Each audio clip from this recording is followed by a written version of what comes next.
নমস্কার বন্ধুরা, শীতের মরশুম তো প্রায় চলেই এলো। আর এই শীতের সন্ধ্যায় চায়ের সাথে যদি বাড়ির তৈরি চপ হয় তাহলে তো মন্দ হয় না বলুন। তাই আমি আজ আপনাদের জন্য নিয়ে এলাম ভেজিটেবিল চপ তৈরির রেসিপি। ভেজিটেবিল চপ তৈরির জন্য প্রথমেই আমি একটা বিট আর একটা গাজর নিয়ে নিয়েছি। প্রথমে আমি গাজরের খোসাটা ছাড়িয়ে নেব। তারপর আমি বিটটাকে কেটে খোসা ছাড়িয়ে নেব। বিটটা এখানে অনেকটা বড় থাকার জন্য এখানে আমি পুরো বিটটা ইউজ করব না, কারণ গাজরটা ছোট, তো তার সামঞ্জস্য রেখে আমি বিট এখানে অর্ধেক ইউজ করব।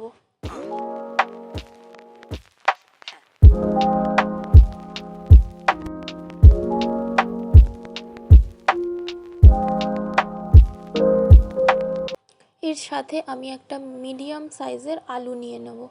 আলুটাকে দুভাগ করে আমি একটি প্রেসার কুকারের মধ্যে জল দিয়ে আলুটাকে সেদ্ধ বসিয়ে দেব। সাথে একটু লবণ দিয়ে দেবো যাতে তাড়াতাড়ি সেদ্ধ হয়ে যায় আলুটা। প্রেসার কুকারের ঢাকনাটা বন্ধ করে আমি 2টো সিটি পড়ার অপেক্ষায় রেখে দেবো। এদিকে আমি একে একে প্রথমে গাজরটাকে একটি গ্রেটারের সাহায্যে গ্রেট করে নেব।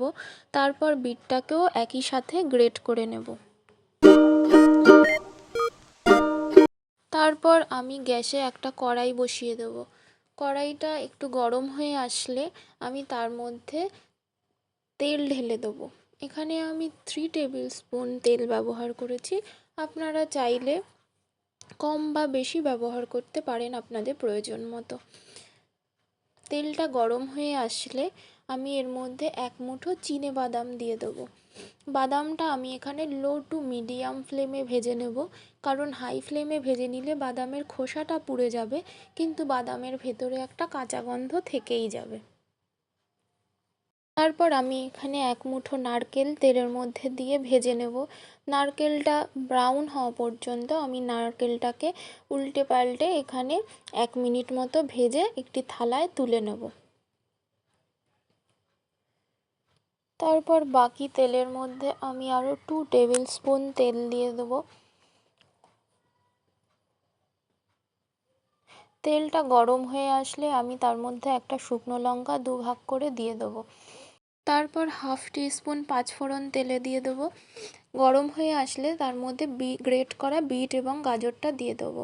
বন্ধুরা, এখানে একটু অ্যাডজাস্ট করে নেবেন, আমি ক্লিপটা ভালো করে নিতে পারিনি। যাই হোক, তারপর সেই বিট এবং গাজরটাকে উল্টে পাল্টে একটু ভেজে নেব মিডিয়াম ফ্লেমে। তারপর আমি 1/2 টিস্পুন লবণ দিয়ে দেবো বিট গাজরের মধ্যে, দিয়ে আমি উল্টে পাল্টে একটু ভেজে নেব লো ফ্লেমে। তারপর আমি ঢাকা দিয়ে রাখবো 2 মিনিট মতো। 2 মিনিট পরে ঢাকনা খুললেই আপনারা দেখতে পাবেন সবজির থেকে জল বেরিয়ে গেছে। তো সবজির মধ্যে তারপর আমরা কাঁচা লঙ্কা আদা বাটা দিয়ে দেবো 1/2 টিস্পুন মতো। দিয়ে সবজিটাকে ভালো করে কষিয়ে আমরা আগে থেকে সেদ্ধ করে রাখা আলু একটি গ্রেটারের মাধ্যমে গ্রেট করে সবজির মধ্যে দিয়ে সবজিটাকে আমরা শুকনো শুকনো করে কষিয়ে নেব। তারপর আমরা আগে থেকে ভেজে রাখা চিনেবাদাম এবং নারকেল কুচি দিয়ে সবজির মধ্যে মিশিয়ে নেব। তারপর আমরা তার মধ্যে দিয়ে দেব শীতকালের জান ধনেপাতা কুচি। তারপর সবজিটাকে একটু শুকনো শুকনো করে নেড়ে চেড়ে আমরা গ্যাসের ফ্লেমটাকে অফ করে দেবো। সবজিটা ঠান্ডা হয়ে গেলে আমি এখানে একটি প্লেটের মধ্যে সবজিটাকে তুলে নেব।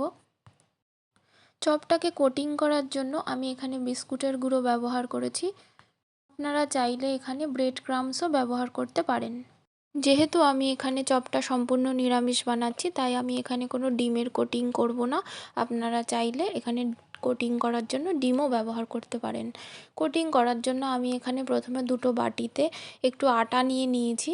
তার মধ্যে একটি বাটিতে আমি একটু আটার মধ্যে একটু জল মিশিয়ে একটা আটার ঘোল মতো তৈরি করে নেব। তারপর ভেজিটেবিল মিক্সচার থেকে আমি একটা ছোট লেচি কেটে নিয়ে সেটাকে ওভাল শেপ দিয়ে আটার মধ্যে আমি একবার রোল করে নেব। তারপরে এক্সেস আটাটাকে ঝেড়ে নিয়ে আমি আটার ঘোলের মধ্যে সেটাকে আরেকবার রোল করে নিয়ে বিস্কুটের গুঁড়োর মধ্যে দিয়ে দেবো। ফাইনালি বিস্কুটের গুঁড়োর মধ্যে কোট করে নিলেই আমাদের রেডি ভেজিটেবিল চপ ভাজার জন্য।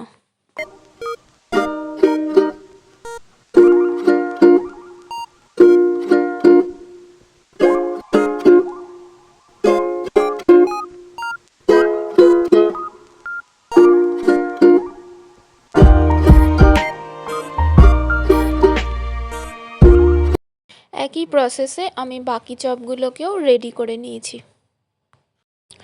এরপর আমি একটি কড়াই বসিয়ে দিয়েছি। কড়াইটি গরম হয়ে আসলে আমি তার মধ্যে 1 কাপ মতো সাদা তেল দিয়ে দিয়েছি। তেল গরম হয়ে গেলে আমরা একে একে সব ভেজিটেবিল চপগুলো ভেজে নেব।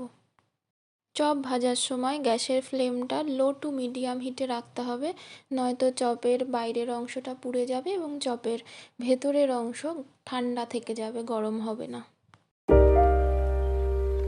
দেখুন তো কি সুন্দর, খুব সহজেই তৈরি হয়ে গেল ভেজিটেবিল চপ। তাহলে আর দেরি কিসের, চটজলদি বানিয়ে ফেলুন ভেজিটেবিল চপ।